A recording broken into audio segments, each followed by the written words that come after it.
Well, welcome, Adam. Good to meet you online and looking forward to being in the room with you up in Seattle in March. It's good to meet you too. Thanks for having me. Yeah, I'm looking at the roster as it develops, and it looks like it's going to be a really exciting conference. Really looking forward to your presentation. I especially like the term you use, consciousness technology. I want to find out more about that. Mm-hmm. But just to introduce you, you're an inventor, a tech entrepreneur. You're focused on converting unconventional scientific concepts into breakthrough technologies to benefit the planet. I love that. And I really want to hear how you're doing that. So let's start with a word you used, a word I really like in your lecture title, How Anomalies Can Inspire New Paradigm Technologies. And I think for some of our viewers, they may need a little refresher on what anomalies are, and then how do you mean it in terms of new paradigm technologies? Yeah. Anomalies are anything that you uncover through a scientific method that is a result that isn't explained by the prevailing scientific theories. So history is full of anomalies, right? I think generally things that are unexplained will remain unexplained for only so long before someone comes along and thinks about things in a new way that leads to an explanation subsequently for that thing that was an anomaly. Now, I don't want to bash on the science world too much, but it's an unfortunate reality for a number of reasons that if you are a mainstream scientist and you uncover in the course of your work data that doesn't make sense, not just that isn't what you wanted, but data that really doesn't make sense, that is irreconcilable with the theories as you understand them, the tendency is to ignore that. The tendency is to ignore that. And it's ignored for a number of reasons, right? And we won't get into the sociology of science, but there's institutional reasons, there's money reasons, there's bias reasons, if you think only in terms of the theories. And so while the mainstream science world is tuning out anomalies, looking for things that are going to fit within the framework so that it's easier to make use of them. As someone who's just an armchair scientist, no longer on the track of becoming a professional scientist, I get to explore anomalies. And the reason why I'm interested in that is because I feel like things that don't fit well into our little boxes are actually the most interesting. Right. They're telling us something about the way the world works that we don't know. Like by definition, that's what makes it an anomaly. And so I got interested in the scientific study of anomalies quite young. I was 15. I saw that you were like 17 and you were at Princeton and oh, that's an early start. But I think young minds, just by nature are more open because they don't have as much baggage, right? Not as much to defend. Well, so there's two things that are going on. One is that I didn't have any reason to think that the anomalies that were being studied, for example, that I was looking into, were anomalies at all, or were like countervailing forces to the scientific mainstream. But also I got into it by going to science conferences where there were, tenured professors who have been working in these fields for a long time, but they're looking around and everyone had gray hair. And so they really wanted to, I'm getting there. And they wanted to press me into exploring these things because, the instinct to create copies of people that think the way that you do is strong in the professor world. And so they really became my mentors and provided me access to a level of intellectual inquiry and thought and resources that I would never have got if I wasn't interested in unconventional things. Yeah, well, let me go back to what you were saying earlier about the kind of the pushback on innovative thought. Correct me if I'm wrong, but I think Einstein was really disturbed by some of the revelations around quantum science and really rejected a lot of what was being proposed that I think you'd call anomalies. Is that correct? That I think they went against his theories, and so he just couldn't believe them, couldn't even study them. That's what I've read anyway. Yeah, that's mostly true. He spent a lot of the middle and the later part of his life arguing with the quantum scientists about whether or not something that is indicated by the math in quantum physics could be true. And on some of those things, he capitulated. But on some of those things, he never really came to an answer. And yeah, I mean, that is a good example of something like an anomaly that is pervasive in not just the science world, but in like the pop science world. And that's, well, yeah, we're scratching. Let's talk a little bit about your intensive. Your lecture is how anomalies can inspire new paradigm technologies. And I'm looking forward to that a lot. The intensive you're going to do is called consciousness technology. I mentioned I love that term. And let's try and give anyone who happens to be watching this before coming to the conference a sense of what they're going to experience with you during that time. Yeah.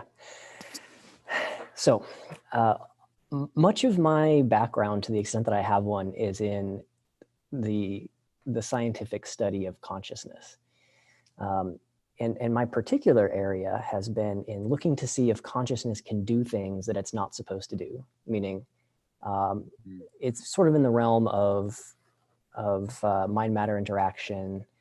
Can our minds seem to influence things outside of our bodies? And if that's true, that's an anomaly. And it's an anomaly that's significant because it tells us something about who and what we are to the extent that we are consciousness. And the relationship between consciousness and the physical world in some really fundamental way. Yeah, I think a lot of people are familiar with the observer effect, which simply states, I believe, that the observer affects what they're observing, which is kind of a very fundamental stab at what you're talking about, right? That's right. Yeah. We haven't really made a lot of progress actually into what the observer effect actually is. And science is, I say science, but certain scientists are divided on how to interpret that. But there was actually another class of experiments that took place at Princeton that in a way, it's a different category, but far more interesting in a way. And those have to do with the random number generators.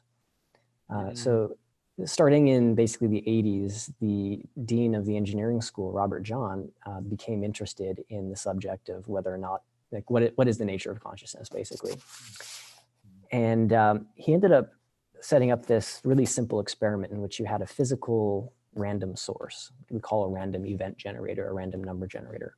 That's basically looking at intrinsically random physical processes and turning those into a series of ones and zeros that you can understand statistically.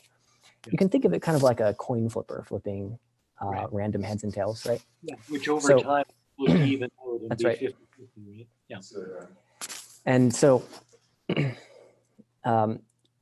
if all is normal in the world and there's no such thing as consciousness anomalies, this random number generator would produce a more or less even number of ones and zeros, meaning that the physical process that it's measuring is random and balanced. What you see instead is when you introduce somebody to this machine and you ask them to say, okay, try to make it either go up or down, produce more ones or more zeros. Generally, it produces more ones or more zeros in a way that correlates with their intention. So what they're observing then is that attention actually makes a difference. Yeah, there's some sort of relationship between what the consciousness or the person who's in the experiment decides or intends to do and the outcome of the experiment, the output of the machine. And that doesn't seem to be limited by geography, does it? I mean, it doesn't take time for that effect to occur, right? Yeah. There's people have been trying to figure out the mechanism by which our minds can influence, the bits of random number generator, and they're still trying. Like, we don't know, but it's hard because we're really getting into a space here where we can't strictly describe things in terms of physical effects that we're used to. Electromagnetic fields, physical forces, distortion of space and time, Einstein's equations, even the predictive elements of quantum mechanics and the math.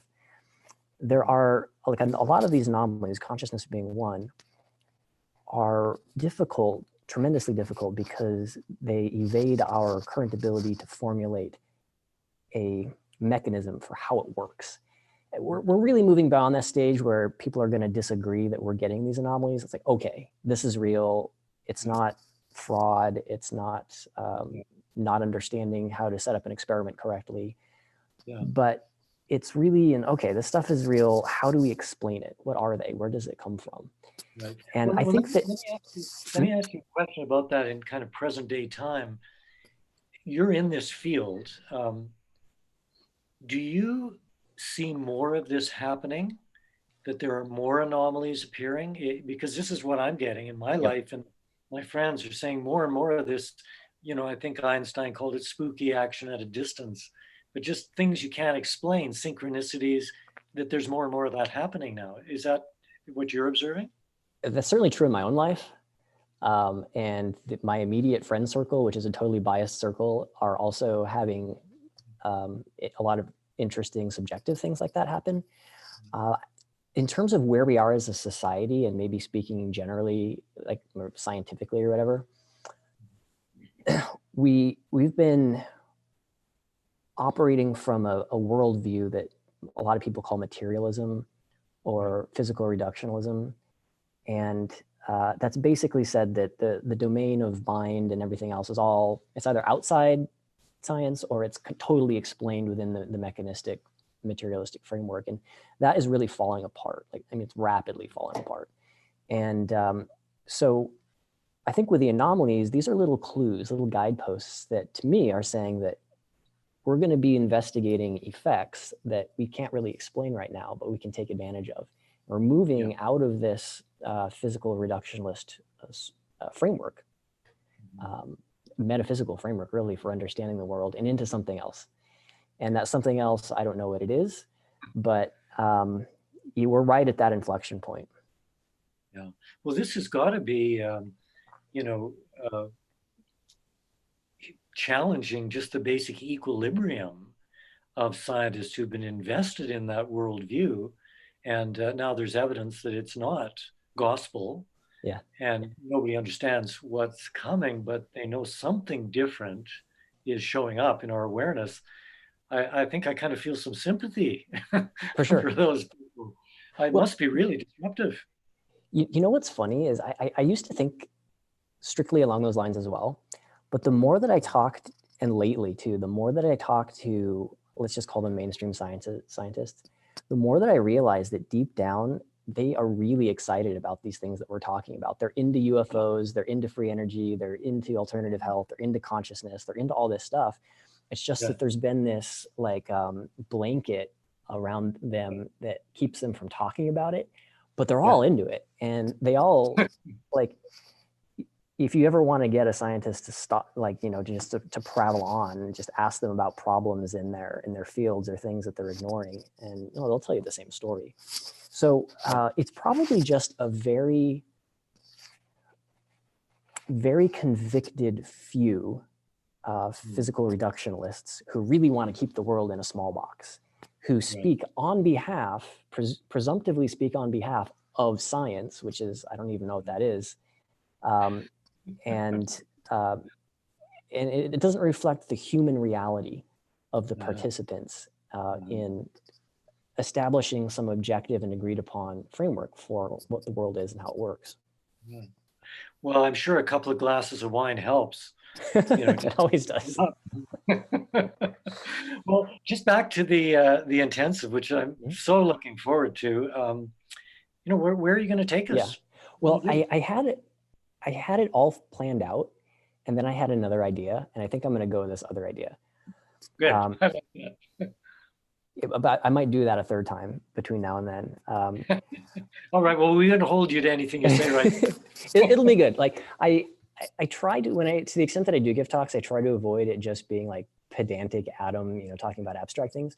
There is that, but there's also, I like to do original experiments, like mad science style, in order to test the things that I'm talking about. And also involve the audience as much as I can in terms of interactive stuff. So the intensive is going to be about consciousness and technology, and how I think the future is going to be bridging the two in certain ways. What is a consciousness technology, and what might that look like, right? So The thing that I've been thinking about lately is there is starting to be objections to the Darwinian evolution picture of how life began. Right. Now, the Darwin's evolution stuff, that is all natural selection. That is all like the religion of the talked about as though it's like the religion, the origin story of the intellectual class, and that's breaking apart too. There are people that are going, this really doesn't add up. It's not that I'm trying to invoke God here. It's just that this theory is just kind of pretty piss poor, and it's got some problems. And I was thinking that you could actually resolve the core issues of like facing Darwinian evolution. Mostly these are mathematical arguments, very improbable numbers and things that would have to happen. You can resolve a lot of that with a modern understanding of consciousness. And so I'm currently setting up an experiment to test whether or not I can evoke a kind of evolution in a life form that is non-Darwinian and that is understood to be a consciousness-driven evolution that would resolve a lot of the paradoxes of the origin of life. It's super simplistic, but I'm just a kid, just a guy trying to do this in his spare time. But I think that if I can kind of establish that and we get thinking in those terms, then we can start to see how a technology could be based on that reorientation in our perspective. And I'm also kind of working on that technology itself. So if I have something, I should have something to share. Let's put it that way. Well, I'm really enthused about that. I mean, one of my beefs, when we get together to talk about things, is we can tend to get lost in the weeds, details and all the challenges of solving problems. And I love this 30,000 foot view, and how it zeroes down into like a pretty fundamental question relating to the origins of life and how we quote unquote evolve, because it may actually be a very different process. I can't wait. Well, it might not be correct, but I promise it will be fun. Well, great. I'm looking forward to exploring with you. Probably we should sign off now. I got to do another one of these, but really looking forward to seeing you in Seattle at the Architects of the New Paradigm Conference, March 21st weekend. Adam Curry, inventor, amazing thinker, and I think you're going to be a guide for quite a evolutionary transformational experience during that conference. I'm looking forward to it too. It's going to be a fun one. Thank you. See you up there. Bye-bye. Bye.